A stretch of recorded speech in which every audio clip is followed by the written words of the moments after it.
1시 31분 지나고 있고요. 유스타 유창희 대표님과 함께하겠습니다. 어서 오세요. 안녕하십니까? 네, 안녕하세요. 오장 SS 저희 첫 번째 상황실 들어가기 전에 네. 지금 좀 코스닥이 많이 밀리고 있거든요. 코스닥 시장 왜 하락하고 있는지 오장 분위기 좀 간단하게 짚어주세요. 네, 뭐 말씀하신 것처럼 원래 어저께 좀 선반영된 측면이 좀 있었긴 하지만 미국 증시가 좀 약세로 마감을 좀 했고 아침에는 좀 이제 선반영된 측면이 있다는 생각이 들어서 외국인들 좀 매수를 좀 잡아줬는데 말씀하신 것처럼 항생지수 중국 증시가 좀 개장을 하면서 상승 출발했다가 하락 전환되는 부분들 약보합세로 움직이다 보니까 우리나라 증시도 약간 차익성 매물이 나왔고 특히 코스닥은 엄밀히 따지면 견조했습니다. 코스피가 조정이 나오더라도 코스닥은 계속 신고가 행진을 보여줬던 부분들이 좀 있다 보니까 최근에 약간 차익성 매물이 같이 나오면서 오늘 좀 하락이 좀 더 크다 생각하고 있고 엄밀히 따지면 거래소 같은 경우도 고점 대비해서는 좀 하락세가 나오는 것이라서 일단은 중하권의 흐름이 좀 아직은 자리를 못 잡고 있다 보니까 네. 약간의 실망 매물 이런 것들이 좀 출해되고 있다 생각하고 있습니다. 거기다가 이제 오늘 FOMC 회의 미국 증시도 영향을 조금 관망을 했다가 조금 우려감으로 좀 반영되고 있지 않나 생각하고 있습니다. 네, 간밤에 나스닥도 1% 넘게 하락 마감했고 오전장에 이제 니케이 지수도 약세를 상해 종합지수 항생지수도 현재 구간에서는 살짝 부진한 모습 보이고 있습니다. 그 안에서 어떤 개별주들이 그럼 두각을 보였는지 하나씩 상황실에서 짚어보도록 할게요. 첫 번째는 넥스트입니다. 따따상에 성공을 했어요. 그동안 따상이 쉬운 건 줄 알았지만 정말 어려운 거다라는 거를 최근 IPO 대어들이 보여줬었잖아요. 근데 이번에 맥스가 따따상에 성공을 했거든요. 상장 후에 매수세에 얼마나 몰렸나요? 뭐 어제 오늘 상당히 개인 투자 중심으로 매수가 많이 들어왔습니다. 특히 어저께 장 초반에 이제 상장하자마자 상한가에 진입을 했고 오늘도 갭 상한가를 기록하는 바람에 뭐 이것이 뭐 엄청 뭐라 그럴까요? 시장에서의 좀 주목을 받으면서 들어온 것이라서 의미가 있다 생각을 좀 하고 있고요. 다만 이제 어제 오늘 좀 상승한 것이 이제 메타버스 관련돼서 지난주에 조금 차익성 매물이 나왔다가 오늘 좀 최근에 신규 상장주로서 올라온 것이고 거기다가 어쨌든 시장이 좀 조정이 나오면서 주도주가 좀 부재하다 보니까 이쪽으로 좀 매수세가 좀 쏠린 것이 아닌가. 오늘도 지금 현재 보시면 매수 잔고가 한 뭐 1,600만 주 이상 지금 상한가에 쌓여 있기 때문에 계속해서 투자자들의 관심이 여전히 남아 있다 생각하고 있습니다. 개인 투자자들이 매수를 보여주고 있는 맥스트고요. 그에 힘입어서 따따상에 성공을 했는데 요즘 그런 것들이 많았잖아요. 메타버스 준지 알았는데 아니다라는 이야기가 나오면서 실망 매도 물량이 쏟아졌던 종목이 있거든요. 맥스트의 경우는 어때요? 이 보유 기술이 정말 메타버스 기술과 연관이 있는 건지 사측에서도 이 메타버스 시장을 우리는 공략할 거다라는 그 적극적인 입장을 보여주고 있는지 궁금해요. 뭐 메타버스 하니까 모든 게 다 메타버스에 연결된 거 아니겠습니까? 뭐 하다못해 뭐 패널을 만드는 회사도 메타버스가 디스플레이 메타버스가 관련 회사다. 뭐 반도체도 뭐 메타버스다. 뭐 인터넷도 메타버스. 왜냐면은 이게 다 연관된 것들이기 때문에요. 그래서 이제 실제 메타버스와 연관성이 얼마나 있을지 여부가 시장에서는 의구심이 좀 많았었는데 뭐 맥스트는 엄밀히 따지면은 그런 측면에서 보신다면 연관성이 아예 없다라고 말씀드릴 수는 없죠. AR 가상 현실 그래픽 관련해서 제작 엔진을 제작 엔진 능력이 있고 또 응용 소프트웨어 관련해서의 메타버스 플랫폼 개발 기술력도 있습니다.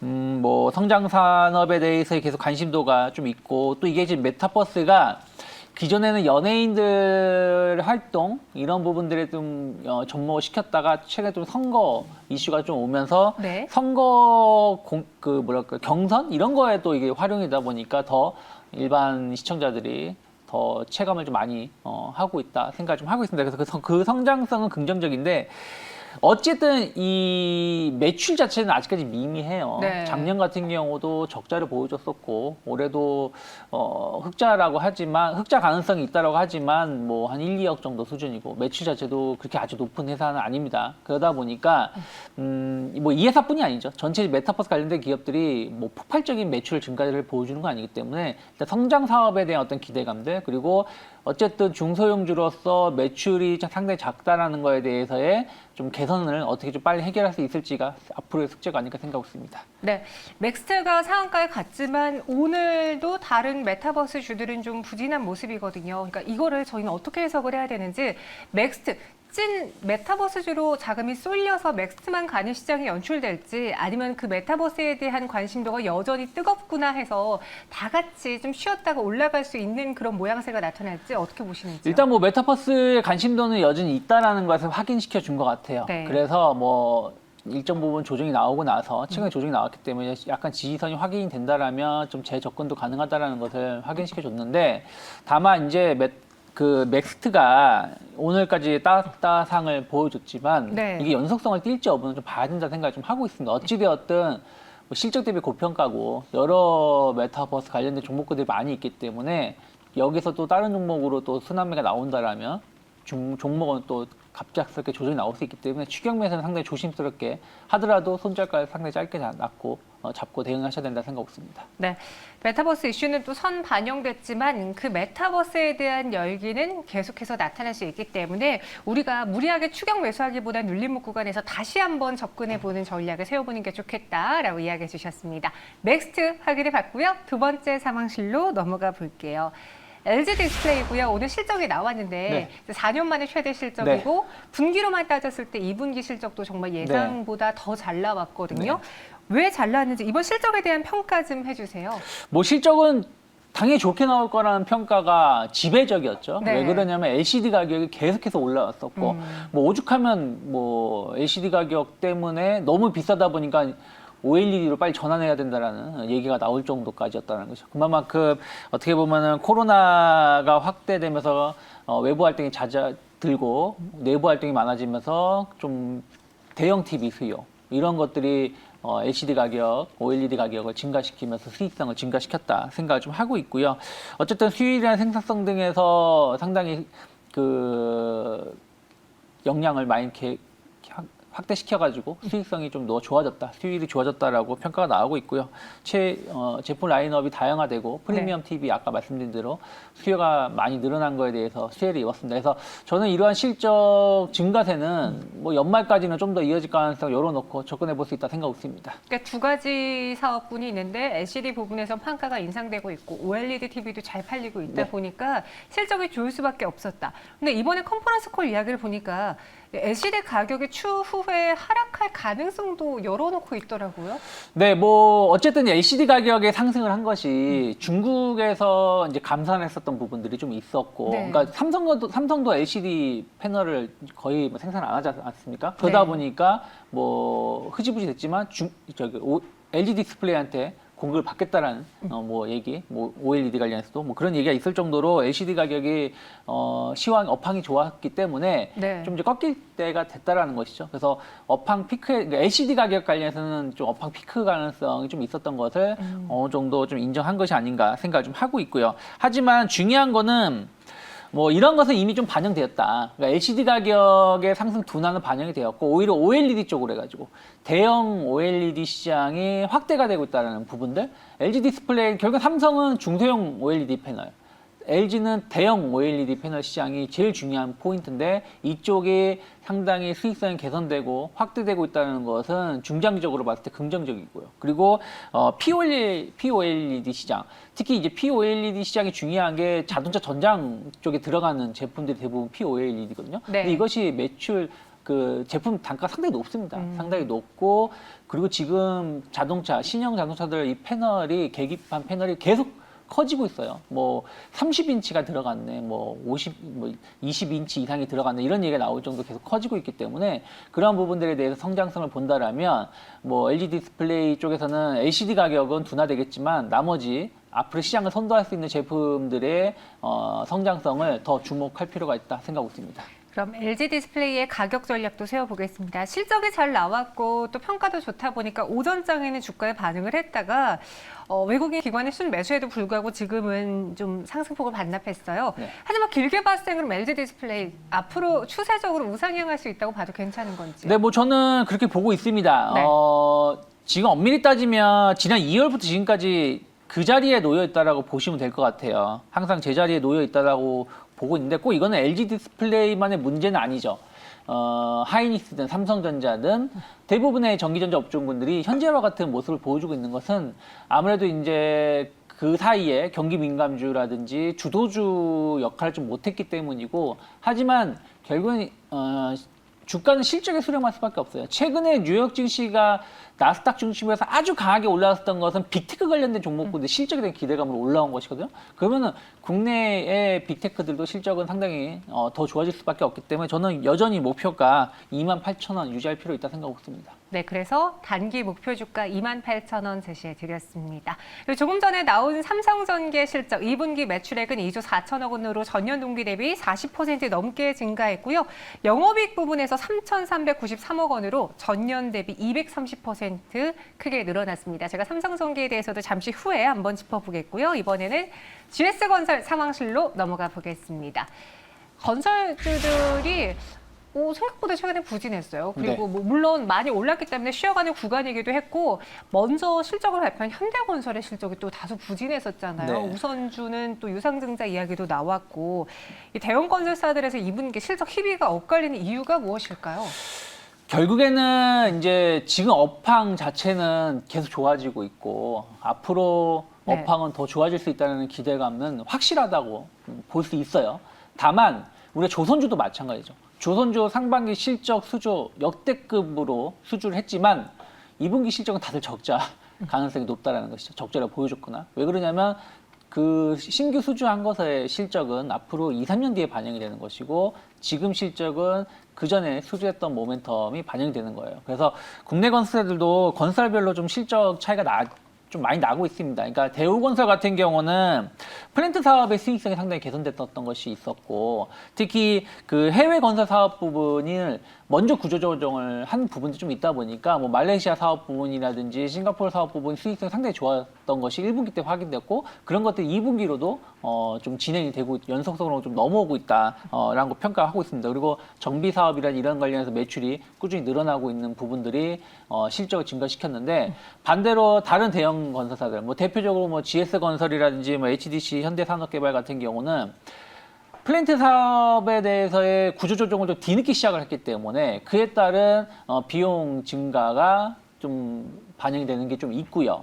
그리고 건설 공급은 지금 계속해서 늘어나고 있지만 이 공급이 아까 말씀대로 늘어났다고 해서 당장 매출에 반영되는 게 아니거든요. 그러니까 네. 뭐 공급이 늘어났다 해서 내일 당장 땅을 뭐 건물 부시고 개발하는 게 아니기 때문에 뭐 이거는 시간차가 존재할 것이고 기존에 계속 축소되었던 공급량을 가지고 건설을 하는 부분들이다 보니까 그러한 매출 자체가 이번에 반영되는 것이라서 일단은 그러한 것들이 이제 건설사별로 조금은 실적 차이가 2분기 때 좀 나오고 있다 생각하고 있습니다. GS건설 그럼 하반기에는 우리가 생각했던 대로 어느 정도 코로나19로 인한 피해가 줄어들게 된다면 네. 해외 시장에서의 플랜트 수주도 늘어날 수 네. 있고 또 대선이 다가오면 그쵸. 많은 후보들이 주택에 대한 이야기를 할 거 아니에요. 그럼 기대해봐도 괜찮을까요? 저는 건설사는 좀 대형 건설사 중심으로 해서 네. 한 개 종목은 포트에 편입돼 있어야 된다. 아. 네, 생각을 좀 하고 있어요. 왜 그러냐면 말씀드린 것처럼 앞으로 계속 공급은 늘어날 것인데 이 늘어나는 게 하루 이틀 늘어나는 게 아니라 최소 2, 3년은 늘어날 수밖에 없다는 것이죠. 한번 공급 증가로 정책이 턴하는 상황에서는 이게 쉽게 바뀌지 않는다라는 것이에요. 거기다가 지금 내년 대선, 지방자치 선거, 굵직굵직한 선거가 있는 상황에서 주요 여야 후보들이 계속해서 공급 증가를 목표로 하고 있죠. 민간이든 공공 부분이든. 그러다 보니까 이러한 부분들이 기대감이 높고 올해마더라도 대형 건설, 국내 건설사들 전체 매출이 한 200조 원을 예상을 하고 있는데 내년엔 더 커질 수밖에 없다는 것은 긍정적이고요. 그럼 건설업황의 호황세는 앞으로 이제 시작이라 생각하고 있고 또 예전하고 다르게 이제는 해외 건설이 좋냐, 국내 건설이 좋냐 했지만 지금 둘 다 좋다라는 거죠. 네. 좋을 가능성이 높다라는 것이죠. 계속 경기 부양 이런 부분들이 해외 수주 모멘텀도 증가시키고 그래서 원가율 상승이 계속 높아지고 있기 때문에 원가율 상승이 나온다라면은 반대로 철근이라든지 시멘트 쇼티지 현상으로 해서 가격이 올라오고 있지만 이것을 또 상쇄할 수 있다는 것은 건설사들에 대해서 우호적인 시각을 계속 가질 수 있다 생각하고 있습니다. 네, 그럼 GS건설의 가격 전략을 한번 세워볼게요. 보니까 7월부터 주가는 그냥 빠지지도 않고 크게 오르지도 않고 횡보하고 있는데 이 기간 동안 기관이 엄청나게 매집하고 있어요. 그렇죠. 그러니까 다른 현대건설이든 이런 건설사 비교해보면 GS건설의 주가는 상당히 견조합니다. 네. 이 견조한 이유가 뭐냐면 어쨌든 주택 공급 증가는 GS건설이 지금 시공률 거의 1, 2위 정도를 그 싸우고 있거든요. 현대하고. 네. 그러면 거기에 대한 프리미엄이 좀 있고 또 실적이 상당히 개선되는 부분도 있다 보니까 기관의 매수가 계속 들어오고 있어요. 그러면 전 충분히 이런 매집이 잘 이루어지고 있다는 얘기는 우상향 기조를 좀 더 이어갈 수 있다. 그럼 저는 단기적으로는 일단 5만 원 정도는 충분히 달성 가능하다 생각하고 있습니다. 네, GS건설을 포함한 건설주에 대해서 대형 건설사 하나쯤은 하반기를 위해서 포트 안에 하나씩은 넣어두는 게 좋겠다라고 이야기해 주셨고요. 목표 주가 5만 원 제시해 드렸습니다. 이어서 마지막 상황실은 대웅제약으로 넘어가 볼게요. 나보타가 이제 중국에서 임상을 진행 중에 있고 네. 삼상에 대한 결과가 나왔다면서요. 어떤 발표였어요? 뭐 비슷한 내용입니다. 결국은 이제 보톡스하고 거의 동일한 효과를 보여주고 있다는 것이 확인되었고 네. 이로 인해 가지고 이제 중국 진출을 꾀할 수 있다는 것이죠. 지금 대웅제약은 내년에 본격 중국 출시를 열어놓고 있고 뭐 이미 지금 미국이라든지 유럽이라든지 중남미 쪽으로 이제 수출을 하고 있는 제품이기 때문에 중국의 임상 3상이 특별하게 뭐 이상하게 나올 건 없었기 때문에 예상됐던 대로 좋은 결과가 나온 것이고 일단은 중국을 본격적으로 공략할 수 있다는 것이 상당히 대웅제약 입장에서는 긍정적이다 생각하고 있습니다. 네. 근데 아쉬운 건요, 휴젤과 보톡스 논란도 계속 끝나지 않아서 그런가, 혹은 이 이슈가 그렇게 크게 받아들이지 않아서인가, 시장이 안 좋아서인가, 상승폭을 유지하지 못하고 있거든요. 네, 뭐 일단은 휴젤가 계속 법정 공방, 휴젤은 자기들의 내부 자료를 활용했다 네. 주장을 하는 것이고. 뭐 대웅제약은 뭐 아니다라고 주장을 하는데 어쨌든 미국의 그 ITC 결정이 상당히 중요하다 생각을 하고 있습니다. 작년에 이제 어떻게 보면 대웅제약한테 조금 유리한 입장의 결과가 나오면서 대웅제약이 주가가 한번 좀 점핑을 했다가 다시 좀 하락을 했습니다만은 어찌됐든 뭐 대웅제약 측은 미국의 ITC 결과가 제3국에서, 그러니까 우리나라에서도 지금 소송 중에 있기 때문에 이러한 것이 영향을 미칠 수 있다라고 평가하지만 또 보통 휴젤 쪽에서는 아니다라고 하고 있는데 저는 큰 영향은 없다. 그러니까 결국엔 대웅제약이 좀 더 유리한 결과, 그러니까 어떤 결과가 나오더라도 나중에 최종적으로 보면 대웅제약이 유리한 결과가 아닐까 생각하고 있습니다. 네, 마지막으로 가격 전략 세워드릴게요. 오늘 고가에 매도하지 못하신 분들은 그냥 조금 더 들고 가볼까요? 네, 뭐 저는 뭐 크게 추세가 뭐 위험하거나 한 상황은 아니기 때문에 일단은 뭐 좀 시간과의 싸움을 갖는다라면 충분히 20만 원 이상 상승 가능하다 생각하고 있습니다. 알겠습니다. 대웅제약 목표 주가 20만 원 제시해드렸고요. 오늘 4가지 종목 짚어드렸습니다. 유창희 대표님은 여기서 인사드릴게요. 오늘 말씀 고맙습니다. 고맙습니다.